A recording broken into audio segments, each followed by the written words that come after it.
It was just days ago that a lot of Americans settled up with the tax collector. So about the last thing they wanted to hear today was that some of their tax money went to pay bonuses to more than 2,800 tax collectors who faced disciplinary action, some of them for failing to pay their taxes. Here's Nancy Cordes.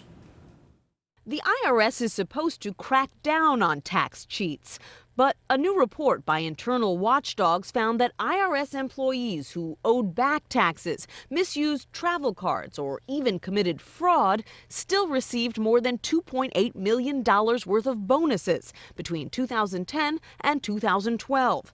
Some of them also got extra time off or pay raises.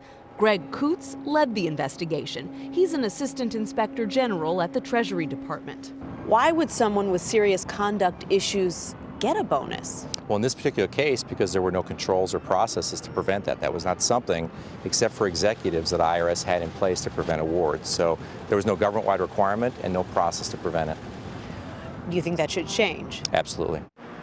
In a statement, the IRS vowed to examine the problem, saying, "We strive to protect the integrity of the tax system, and we recognize the need for proper personnel policies." But California Republican Darrell Issa, who is one of the agency's toughest critics, says the IRS should have acted a long time ago. The IRS has the authority to withhold these bonuses and take action, but clearly the culture is that this is an entitlement. And the entitlement to bonuses is part of the problem government-wide.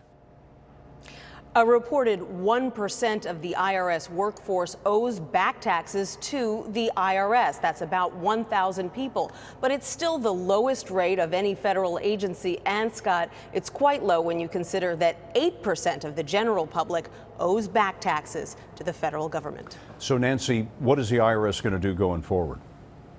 Well, the agency says it needs until about June to study the problem, to figure out what to do, and to see whether it needs to renegotiate contracts with the main IRS employees union. But if they don't come up with a proposed solution by then, you can bet that Republicans on Capitol Hill are going to be calling the administrator back up here to testify about why not. Nancy Cordes on Capitol Hill. Thank you, Nancy.